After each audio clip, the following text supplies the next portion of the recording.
প্রতি 100 মেসেজে আপনার 10টা সেল আসে, তাহলে বাকি 90টা কাস্টমারের কাছ থেকে কিভাবে আরও অর্গানিক সেল করা যায় এই ট্রিক্স নিয়ে আমরা আলোচনা করব। এক্সাম্পল হিসেবে আপনার প্রতি সেলের জন্য $1 একটা বাজেট আছে। সো আপনি কি করলেন, 100 কাস্টমারের কাছ থেকে আপনি 10টা সেল পেয়েছেন, বাকি 90 জন কাস্টমারের পিছনে কিন্তু আপনার একটা কস্টিং হয়েছে, তাই না? সো এই কস্টিংটাকে মেজারমেন্ট করে আপনি যদি তার কাছ থেকে সেল নিয়ে আসতে পারেন, তাহলে কিন্তু আপনার ব্যবসায় অনেক বেশি প্রফিট হবে, অর্গানিক সেল বৃদ্ধি পাবে।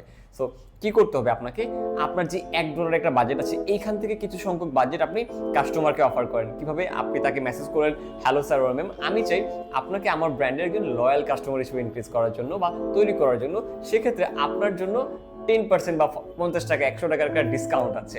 সো এতে করে কি হবে, কাস্টমার কিন্তু আপনার সাথে অলরেডি কমিউনিকেশন করেছে, অনেক ক্লোজ ডিল ছিল, সে কিন্তু পারচেস করে না, দামাদামি করেছে অথবা বিভিন্ন প্রবলেম বলেছে বা মেসেজ রিপ্লাই করে না। আপনি যখন তার জন্য একটা অফার ক্রিয়েট করে দিবেন শুধু স্পেসিফিক তার জন্য, সে কিন্তু আপনার এই অর্ডারটা রিসিভ করার সম্ভাবনা অনেক বেড়ে যাবে। ধরেন বাকি যে 90টা কাস্টমার আছে ওই কাস্টমারের কাছ থেকে আপনি মিনিমাম হয়তো আরো 20-30টা অর্ডার পেয়ে যাবেন। তাহলে কি হলো, আপনার 10টার থেকে আরো যদি 20টা হয় তাহলে কিন্তু আপনার সেলটা অর্গানিকভাবে অনেক বেশি স্ট্রং হয়ে যাবে।